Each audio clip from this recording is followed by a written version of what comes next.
We are witnessing a total political system failure in America. If you're anything like me, you may find yourself constantly overwhelmed by everything that's wrong with politics. And when I say politics, I'm not talking about Democrats or Republicans. I'm talking about the flaws that exist in our political system, regardless of which party is in power.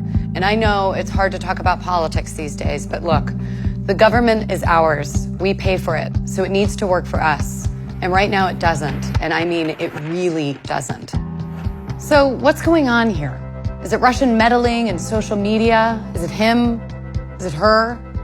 No. Those two were the least popular presidential candidates since they began keeping track of such things. Only 4% of Americans have a great deal of confidence in Congress now. Just 4%. America is no longer even considered a full democracy. We are witnessing a total political system failure in America, which is the complete opposite of what our nation's founders had in mind. So I'm going to show you 3 lines that show what's causing this failure, how we can fix it, and what you can do about it. So here's your first line. What I want you to do is take any issue you really care about and picture it on this line. This line comes from a Princeton University study that shows how public opinion influences the laws that Congress does or doesn't pass. They looked at 1,800 public opinion polls over a 20-year period, and we took their data and plotted it in this chart. See this horizontal line?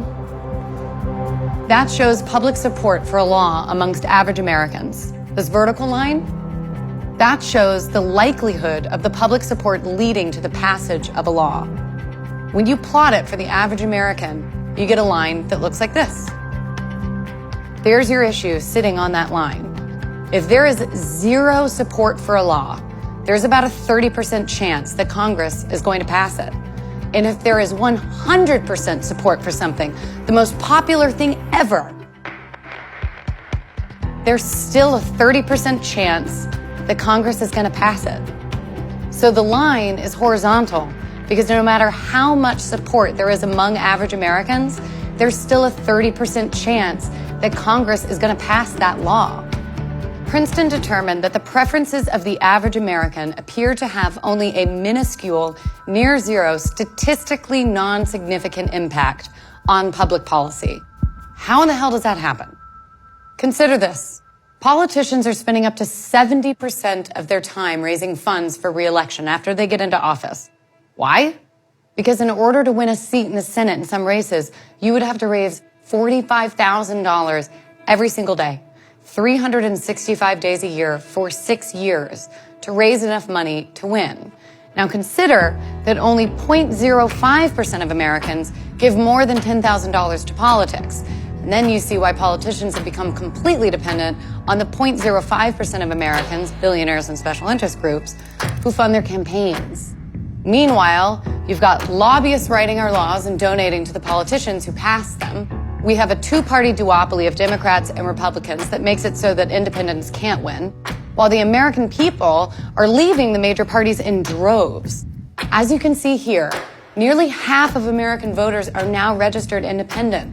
And then there's gerrymandering, with politicians drawing the boundaries of their own voting districts into crazy shapes designed to prevent competition. Today, only 14% of House campaigns are actually competitive. 86% of them are not. And we wonder why young people feel that their vote doesn't matter.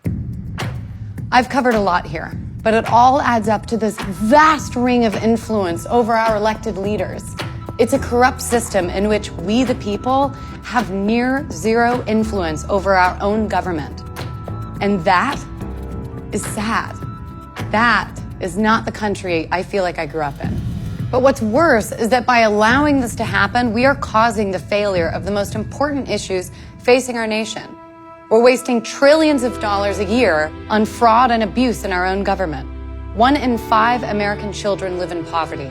Our health care is the most expensive in the world. We have more people in prison per capita than Russia and China. We're losing jobs to the rest of the world, and we're not even doing enough to keep our air and our water clean for our children. America was founded on the promise of self-governance, but instead we have statistically non-significant impact on public policy. So the question is, how do we unrig this system? I'm obsessed with this idea, not just of unrigging it, but actually fixing it. That's when I met Josh. This is it. This is the issue behind the issues. If we fix the system, we'll have so much more power to fix everything else. So I spoke to some of the most brilliant people in the country. Constitutional scholar Lawrence Lessig, Zephyr Teachout, and dozens of other constitutional scholars and experts and strategists. They all said the same thing. You could pass a law that would stop political bribery and fix our broken elections. And if you could do that, you could wrest power away from the corrupt establishment and put it back in the hands of the people. Here's how you fix our broken elections. End gerrymandering with independent redistricting commissions. Create ranked choice voting so third parties and independents can run and win. Implement automatic voter registration and vote from home. And here's how we can crack down on political bribery.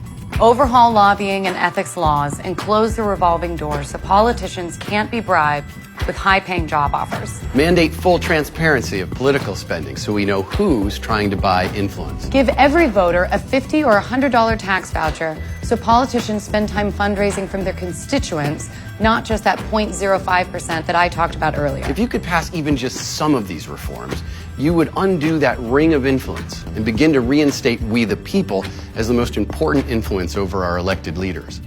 So we took all of these reforms and put them in a model law and named it the Anti-Corruption Act. And get this, 87% of Americans support making the Anti-Corruption Act the law of the land. Look at the breakdown. 91% of Democrats and 83% of Republicans. It's incredible. Now you might be thinking 9 out of 10 Americans. Surely Congress will pass it. But on this issue, more than any other issue, it's like asking the fox to put a lock on the henhouse. Politicians won in the current system, and they have an incentive not to fix it. So we need to go around Congress, in this case, by passing anti-corruption acts in cities and states all across America. Now, every time I say this, people look at me and say, how does passing city and state laws lead to fixing all of these problems with the federal government? Can I do this part? Go for it. So, first of all, the U.S. Constitution gives states sole control over how elections are run, even federal elections. So when we fix gerrymandering or election laws, that fixes the federal election in each state. That means that by going state by state, we have an immediate impact on how we elect Congress and how we hold them accountable.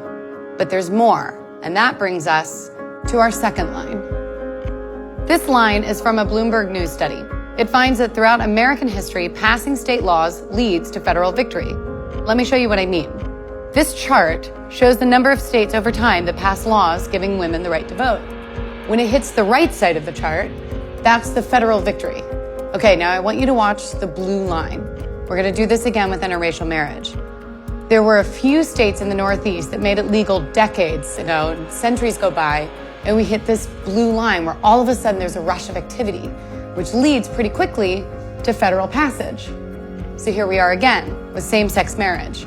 One state, Massachusetts, for many years. A couple decades later, we hit that blue line, a jump in state activity and federal passage. This isn't about these issues. This is about a winning political strategy.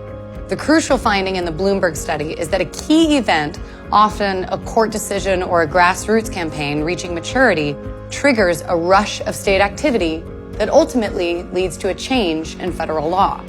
So fixing this problem is possible, but how do we create our trigger moment for this issue?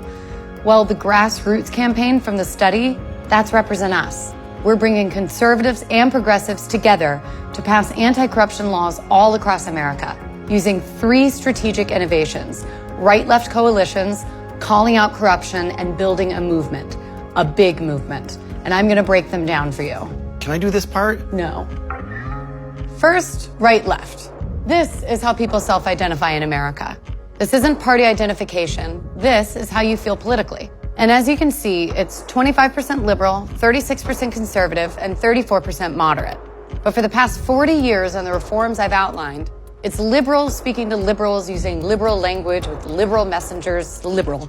I just had to say that one more time. And you're just not going to change the political power structure of America with 25% of the people.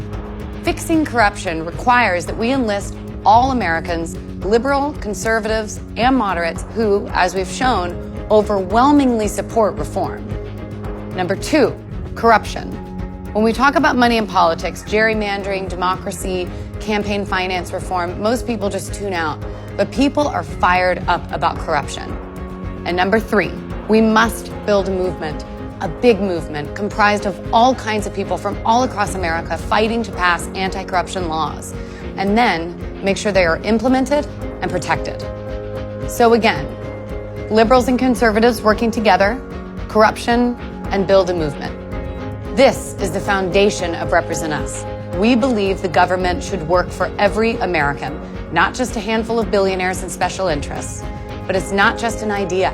In a few years, we've already racked up 85 wins all across the country. And if we can get those 85 wins to 850 wins, we can fix our corrupt political system, save America, and get to work on fixing everything else that's broken in our country. This is how we build this movement big enough to trigger that rush of state activity that leads to a change in federal law. And that brings us to our last line. Right now, this is you. And right now, these are all of the ways that you can help us go state by state, city by city, to fix the corruption in American politics. Volunteer and join a Represent Us chapter. Or, if that's not your thing, join the Commonwealth to make a monthly donation in support of someone who does volunteer. 100% of your money goes straight to passing these laws, not to overhead or our expenses. Every voice matters. Your voice matters. If you do nothing, nothing changes. But if we all do a little, we can win together. So the only question left is this. Will you cross that line? Join us at represent.us.